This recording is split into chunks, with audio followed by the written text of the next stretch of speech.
Ini buktinya ada, silakan Pak. Gimana cara merubah mindsetnya kita yang bekerja setiap bulan itu ya udahlah gaji sebulan cukup sebulan, bulan besok tak pikir bulan depan. Nah.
Kedua narasumber kita, Ibu Media dan Bapak Chandra. Luar biasa sekali narasumber kita hari ini ya. Tepuk tangan boleh untuk kedua narasumber kita. Membantu kegiatan hari ini teman-teman dari PPI dan teman-teman dari staf KJRI Hong Kong yang berada di belakang layar.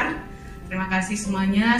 Semoga kita semua berada dalam kondisi sehat walafiat dan bahagia selalu. Amin. Baik teman-teman, alhamdulillah hari ini kegiatan exit program dapat kita laksanakan secara tatap muka setelah beberapa kali kita adakan dengan kegiatan virtual melalui Zoom.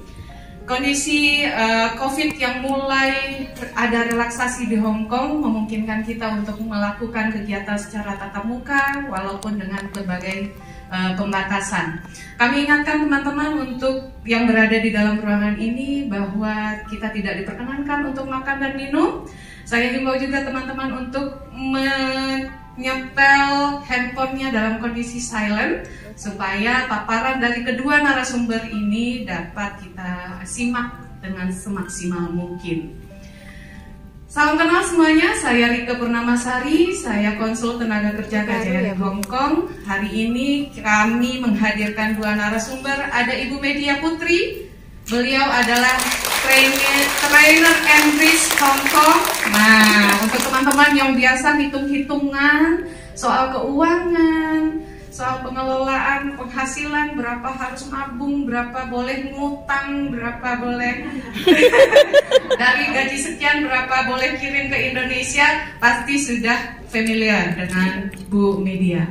Narasumber yang kedua kita, wah yang paling ganteng, agak jadi paling ganteng, ada ganteng-gantengnya juga di sini.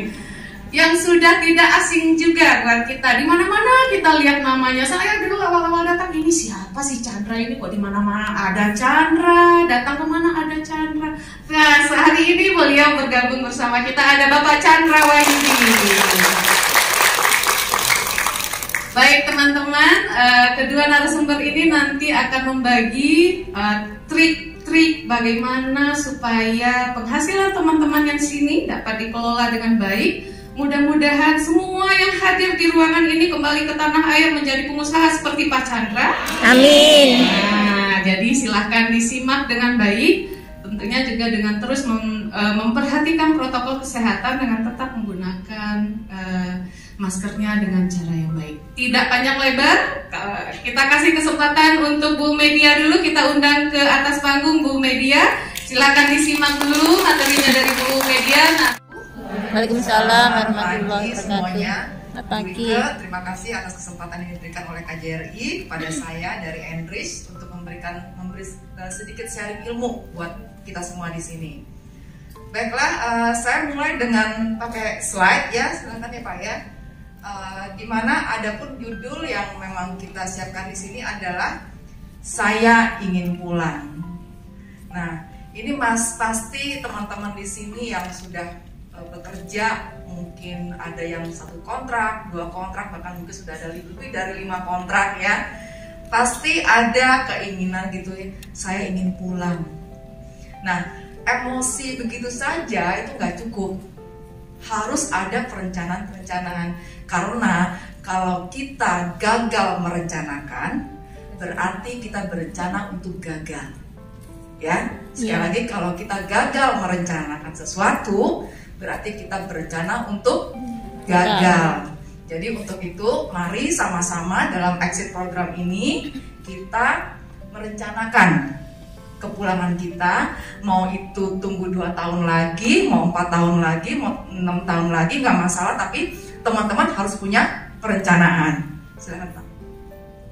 Nah kemudian dari sini kita bisa lihat nih, kalau kita lihat tuh ada yang baru datang ke Hong Kong, baru setahun, ada tuh yang sudah pulang karena mungkin gak kuat atau kangen dengan keluarga atau masalah lainnya atau mungkin sakit.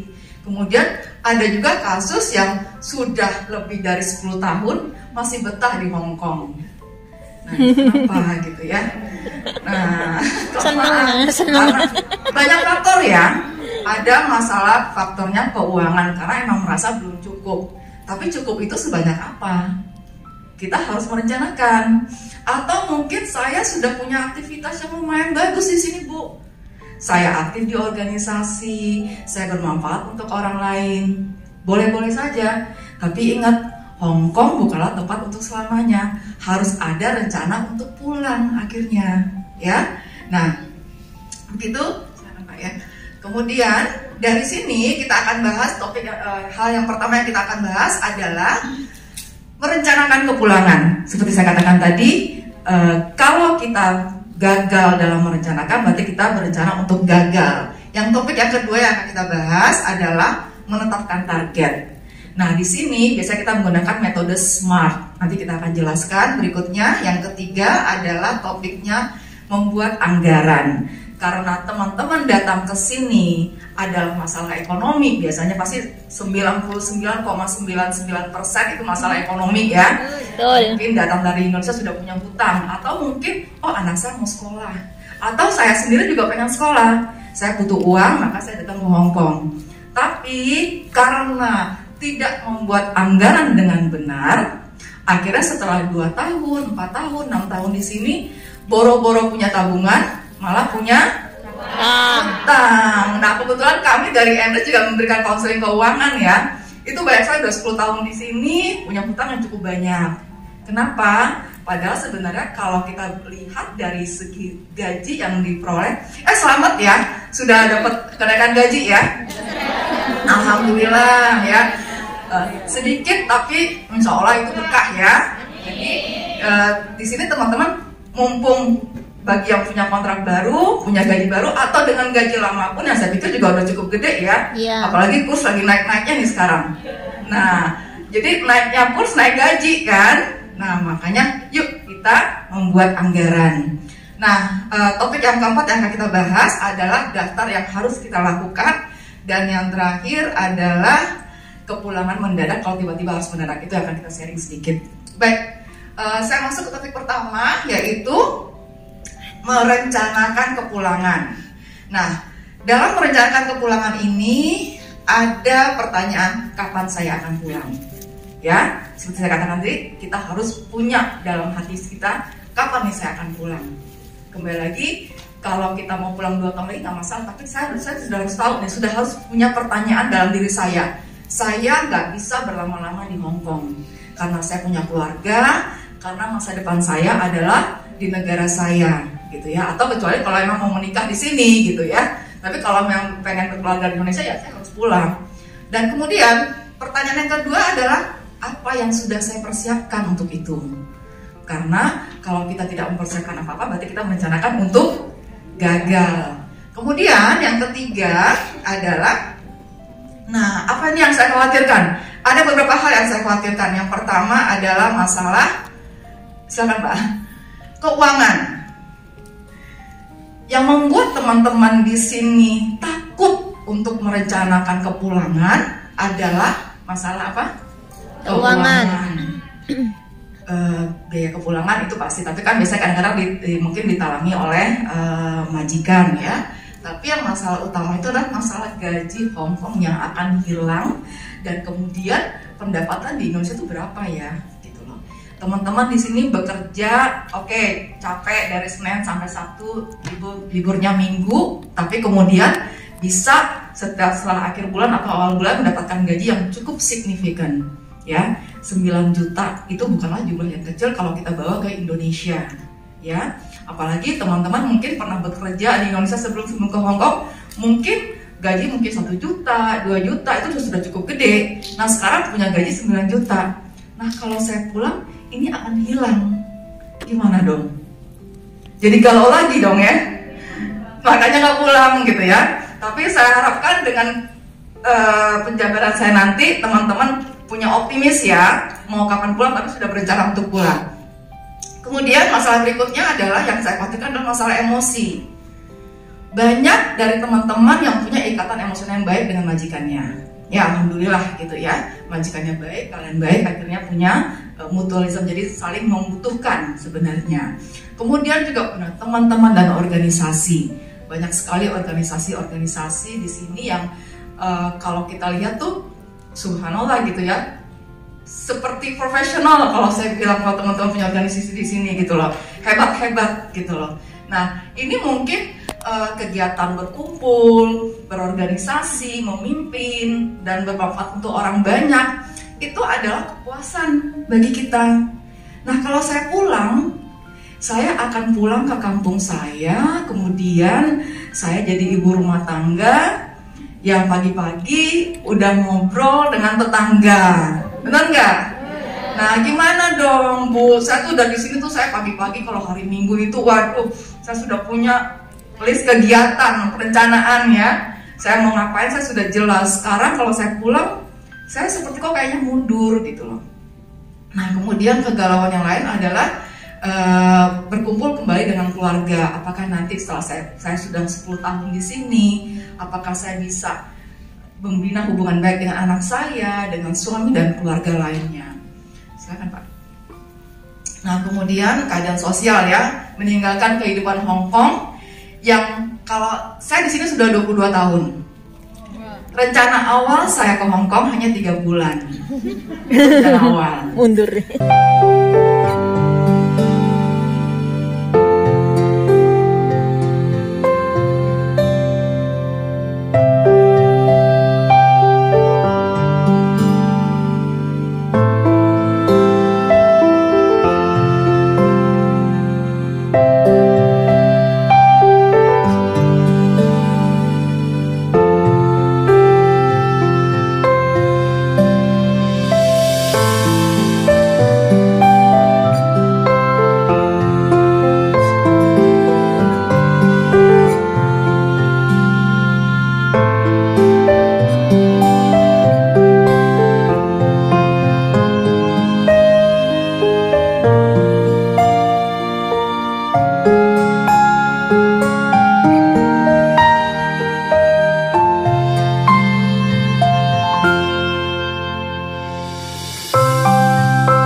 Kondisi-kondisi inilah yang membuat keuangan, emosi, keadaan sosial yang membuat teman-teman jadi maju mundur untuk mau pulang.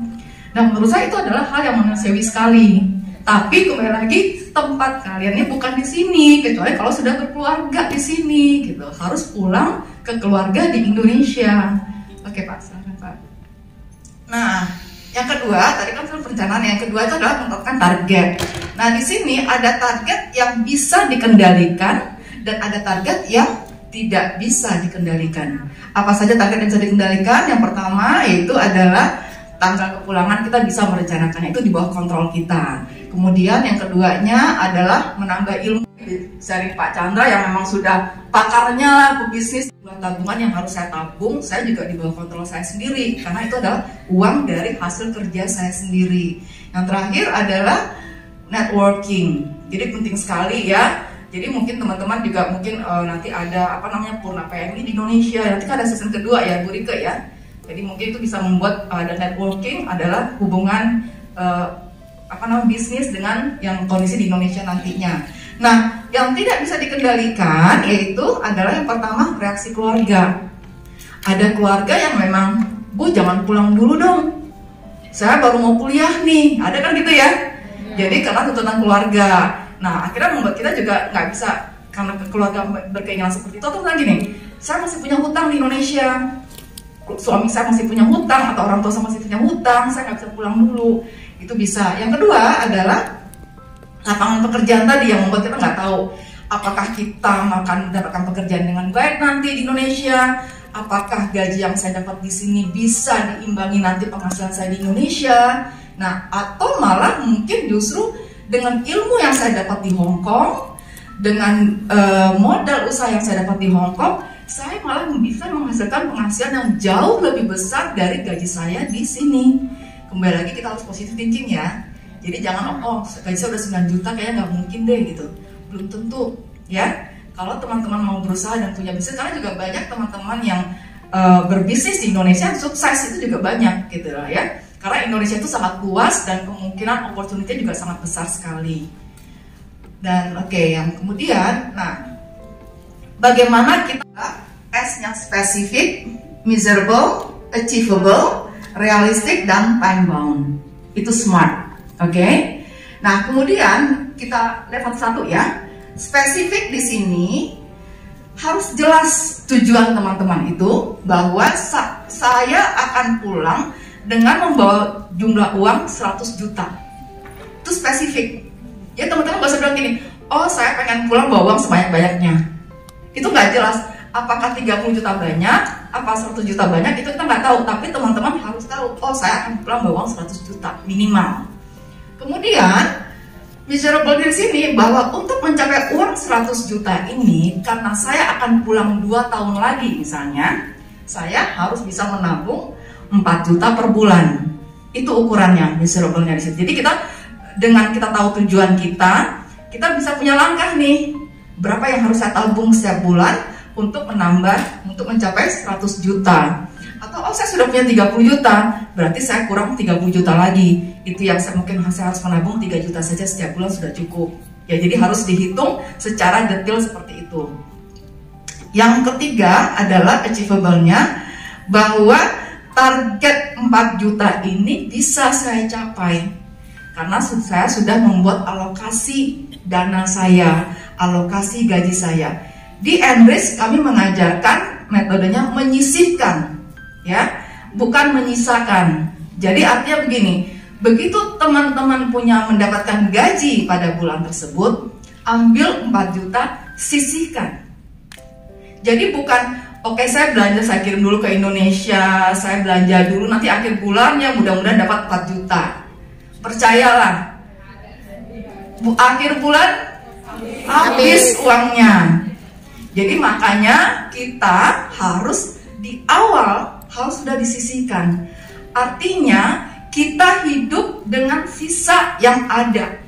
Karena saya sudah sisihkan sebesar 4 juta. 4 juta itu sekarang mungkin ya kurang lebih 2.000 lah ya.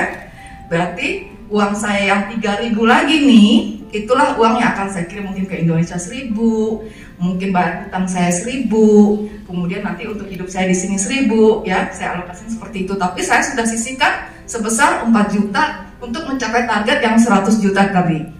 Nah kemudian realistis di sini adalah target yang 4 juta per bulan ini emang benar-benar saya bisa capai. Jangan maksain juga gitu loh. Ini ada utang, pokoknya saya nabung 4 juta aja deh, nggak peduli mau apa terjadi, nggak gitu juga gitu loh.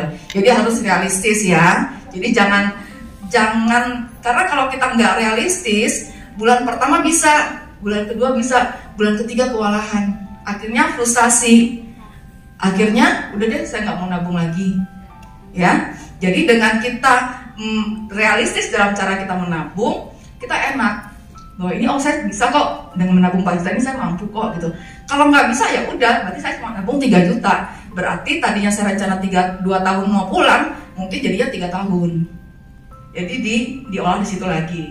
Nah yang terakhir dari metode SMART ini adalah berikan jangka waktu. Tadi misalnya, oke, saya akan pulang dalam 1 kontrak lagi.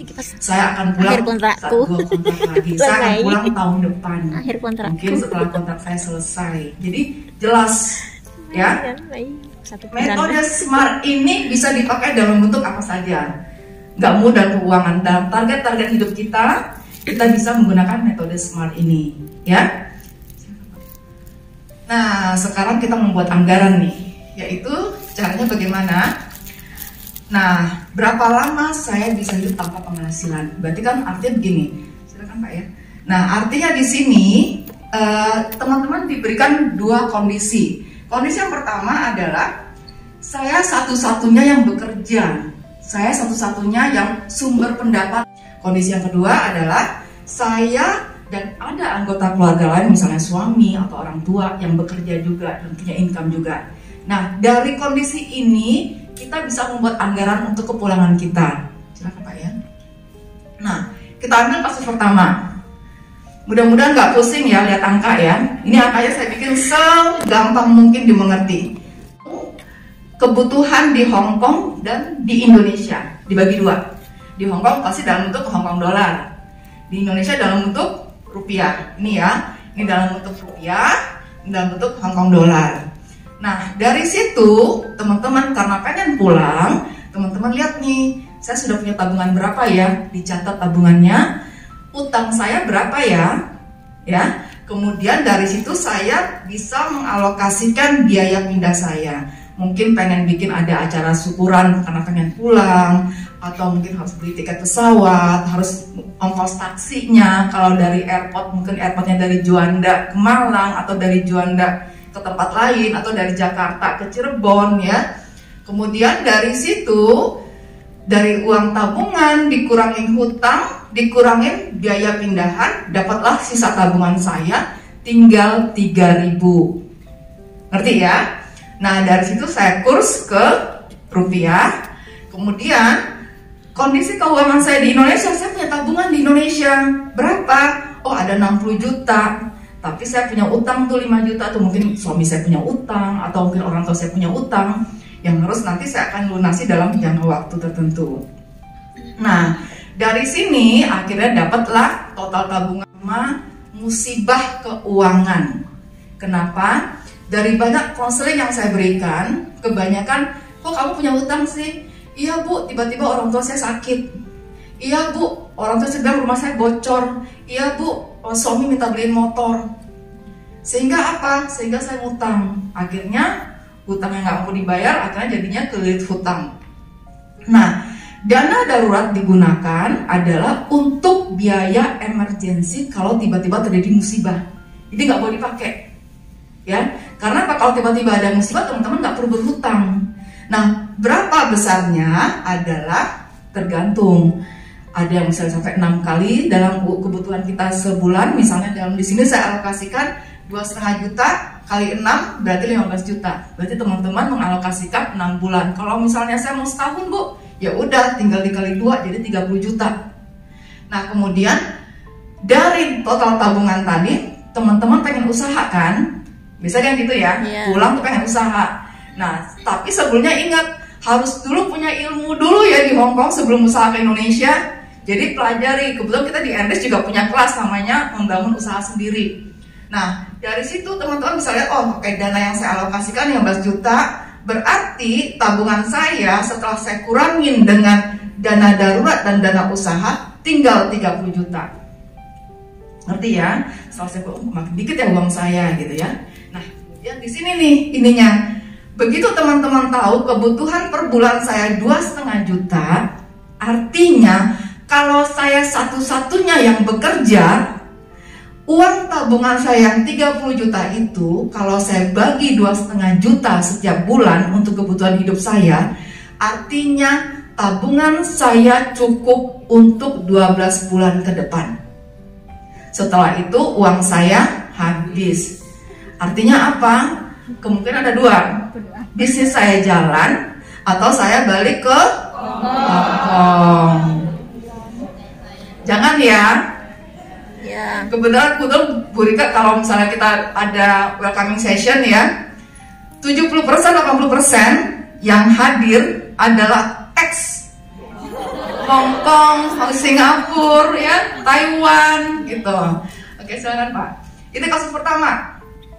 Kasus keduanya, tadi apa? Saya dan ada anggota keluarga lain yang bekerja.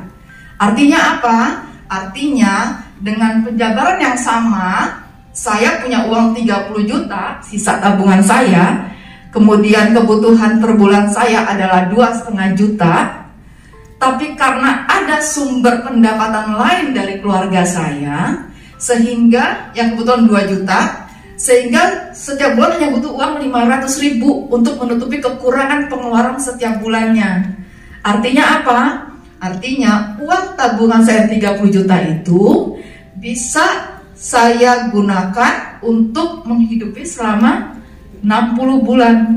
Cukup berbeda ya. Jadi pentingnya teman-teman punya pasangan kah, orang tua kah, yang memang juga sebagai punya sumber pendapatan. Jadi tidak hanya kalian sendiri gitu. Ya itu beda banget. Tadi cuma bisa untuk 1 tahun, ini bisa untuk 5 tahun.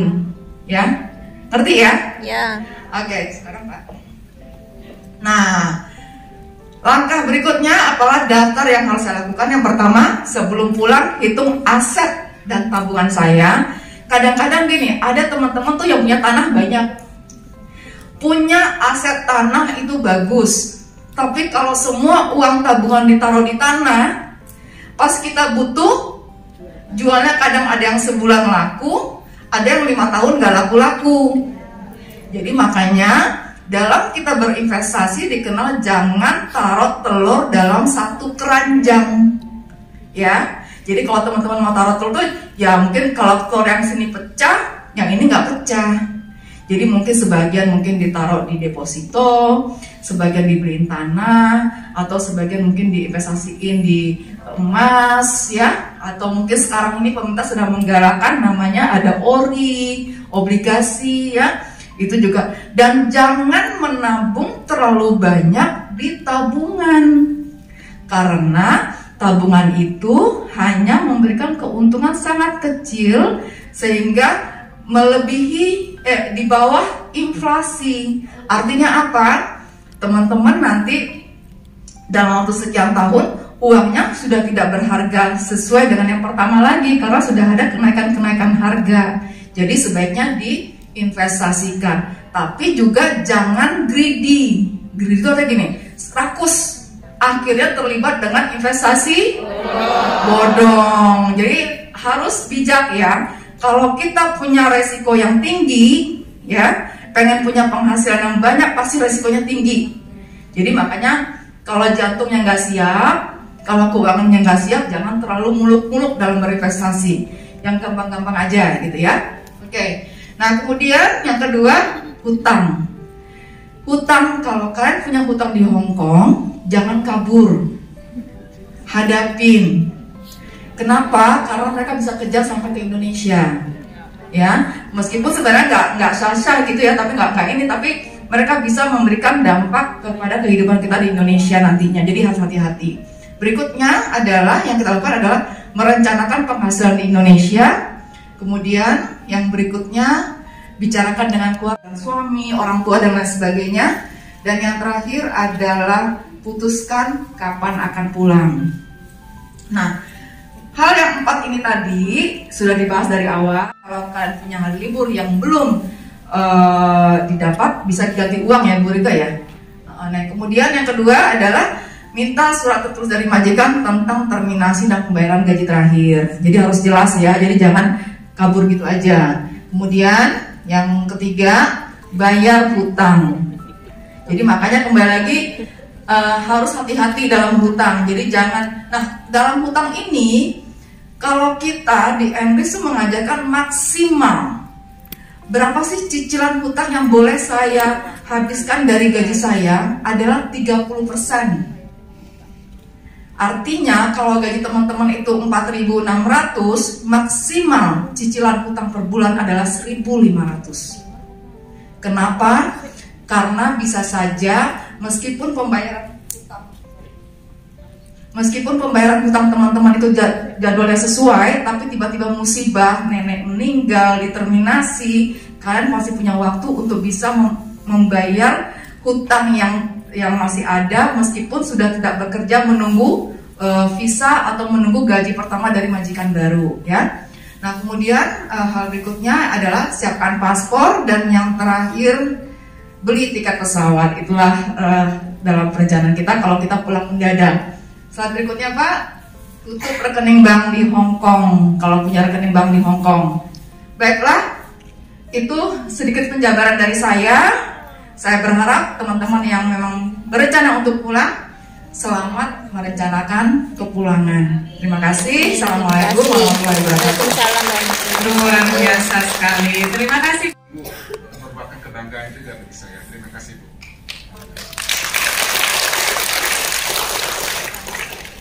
Jadi saya cerita sedikit. Sebetulnya saya ini juga seorang mantan PLG. Ya. Saya datang di Hong Kong itu tahun 91. Ada nggak kira-kira yang tahun 91 datang ke Hong Kong?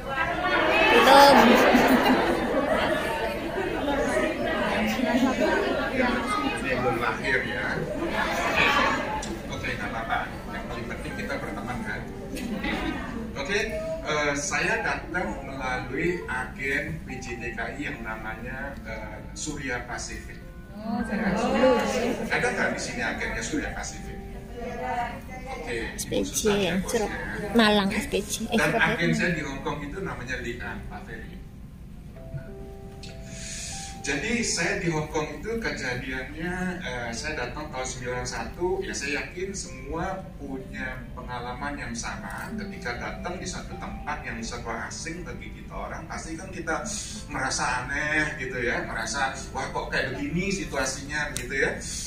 Apalagi di waktu musim dingin tuh, ya kan? Nah, setelah saya tinggal di Hong Kong kurang lebih bekerja di majikan 2 tahun, saya sudah mulai berontak. Saya berontak bukan sama majikan ya, bukan ya.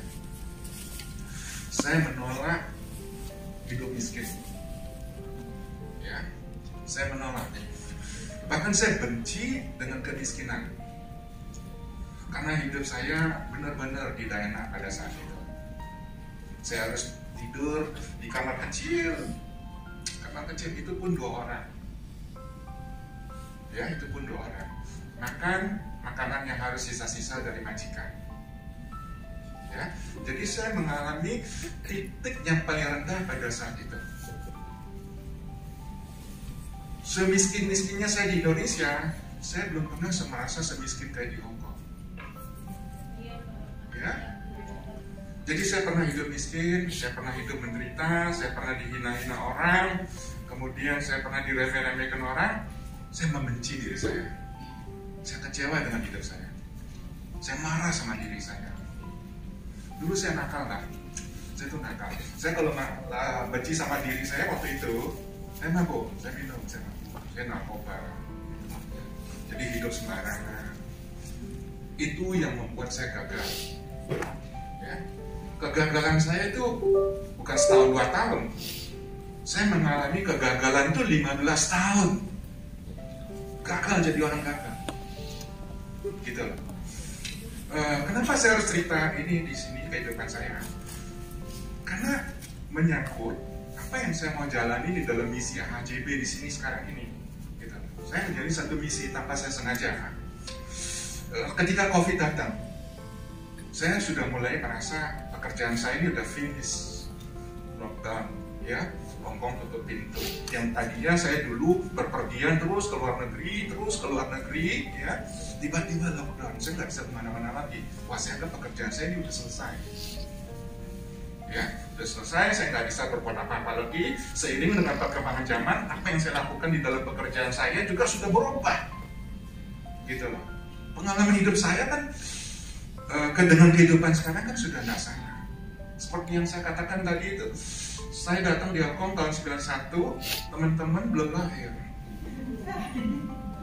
Iya kan? Berarti kehidupan saya pada saat yang 91 sekarang yang saya ketemukan PNI yang dulu sama yang sekarang ini kan sudah nggak sama. Ya, betul ya. 2 tahun yang kemarin, tahun yang lalu, ketika saya mengalami hidup sebagai PMI, saya mulai menyadari hidup saya. Bagaimana saya bisa bangkit dari kegagalan. Saya harus bangkit. Saya bangkit dan saya mulai berpikir pada saat itu bagaimana cari uang. Saya nggak mau menggantungkan gaji. Ya, saya nggak mau menggantungkan gaji karena gaji saya nggak cukup untuk saya pakai. Jadi saya berpikir bagaimana saya mau cari uang lagi. Mau cari uang, mau dagang nggak punya modal, ya kan? Jadi caranya bagaimana? Nah, cara saya waktu itu saya belajar menjadi reseller.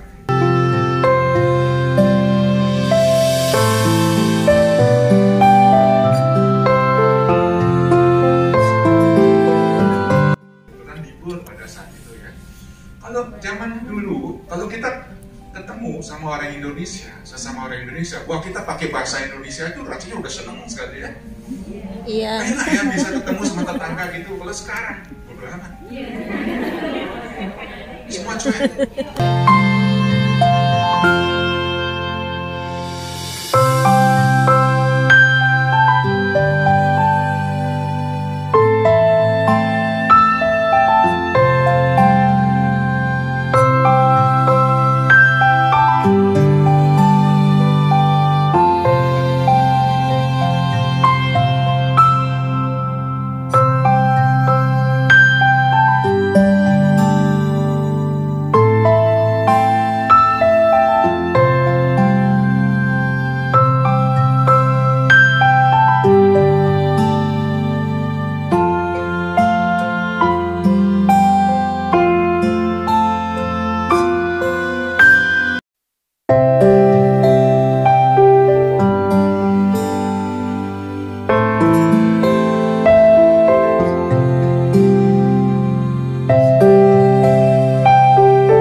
gadget. Beda dengan milenial sekarang nih, kayaknya beda banget kan. Ya, beda banget. Saya mulai berpikir, apa yang kebutuhannya mereka, kebiasaan hidup mereka. Jadi saya mulai sediakan. Waktu itu masih belum ada aplikasi, belum ada HP. Ya, belum ada HP waktu itu. Dan saya mulai mendatangkan koran.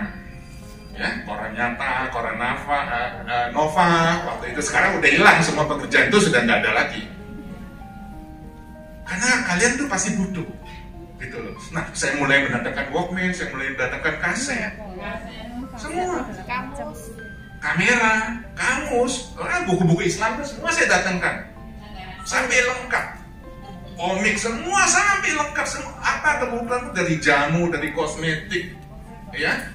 Ya mohon maaf, sampai semua kebutuhan wanita saya jual, one stop shopping waktu itu.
Gimana cara merubah mindsetnya kita yang bekerja setiap bulan itu, ya udahlah gaji sebulan cukup sebulan, bulan besok tak pikir bulan depan.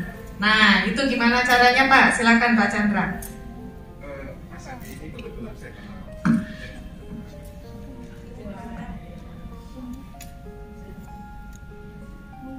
Ya, Mas Andi ini kebetulan saya kenal dan ada di dalam satu komunitas grup WhatsApp saya.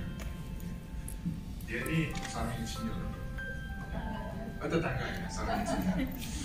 Saya juga sebagai orang Indonesia tentu kita bangga ya, bisa diundang, dipekerjakan di Hong Kong sebagai seorang tenaga profesional, ya seperti tadi kayak gitu. Oke, jadi bagaimana seorang PNI itu bisa jadi bos? Anda harus jadi pedagang, sederhana. Ya, Anda kalau tidak bisa jadi pedagang, Anda harus berpikir bagaimana supaya income penghasilan Anda itu bisa terus bertambah. Ya. Dan kalau Anda ingin mendapatkan uang yang lebih-lebih lagi, ya satu-satunya jalan, perbanyak pergaulan, perbanyak pertemanan.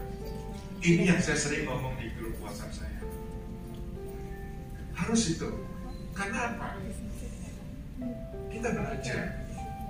Kita akan ketemu dengan bermacam-macam karakter manusia di situ. Untungnya cara saya di situ, saya menganggap diri saya sebagai seorang pelayan. Kalau saya tidak menganggap saya sebagai seorang pelayan, kita gampang emosi. Gitu lah. Jadi, EAD, jadi sekali lagi, ya sebagai pedagang, ya. Kira-kira cukup nggak dengan jawaban saya ini? Cukup puas nggak kira-kira? Merubah mindset. Ya, merubah mindset justru pekerjaan yang sangat tidak mudah. Seperti apa yang saya lakukan sekarang ini. Saya kan ingin merubah mindset sebetulnya. Mindset seseorang itu mau dirubah karena ini kan menyangkut masalah kebiasaan hidup kita. Kemudian kita rubah sesuatu yang baru. Ya kan? Ini yang dibutuhkan adalah apa? Ya kemauan dulu, tekad. Nah tujuan hidupnya mau kemana? Ya, tujuan hidupnya ya hanya puas bekerja, libur ya dikasih libur, kemudian kalau dikasih libur ya keluyuran kemana-mana. Nah ini tidak menolong hidupnya BNI kalau menurut saya, mohon maaf ya. Karena apa? Sayang sekali saya menganggap kesempatan libur yang seharusnya dipergunakan untuk belajar, ya, memakan waktu. Dan yang sering saya ngomong, waktu itu lebih berharga dari uang. Ya. Dan saya selalu menyadarkan sebagai manusia, kita hidup. Ada dua hal yang kita tidak bisa hindari. Satu apa? Kita pasti tua. Dua, kita pasti mati. Nah, dari situ deh, coba berpikir. Karena yang bisa merubah mindsetnya seseorang itu adalah kamu sendiri. Kalau kamu tidak bisa move on, bagaimanapun saya paksa kamu, nggak bisa. Ya, justru saya itu suka gergetan, saya suka nggak tahan dengan orang-orang yang hidupnya suka sembarangan seperti apa yang saya lakukan di masa yang lalu. Kenapa saya bisa melakukan hal ini? Kenapa saya bisa gergetan? Karena saya sayang kamu orang. Sungguhan, kalau saya tidak mencintai BNI, ya mohon maaf, siapapun mengundang saya tidak mau. Karena BNI yang undang, saya pasti melakukan. Saya mencintai BNI, karena saya lahir dari seorang BNI.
1, 2, 3.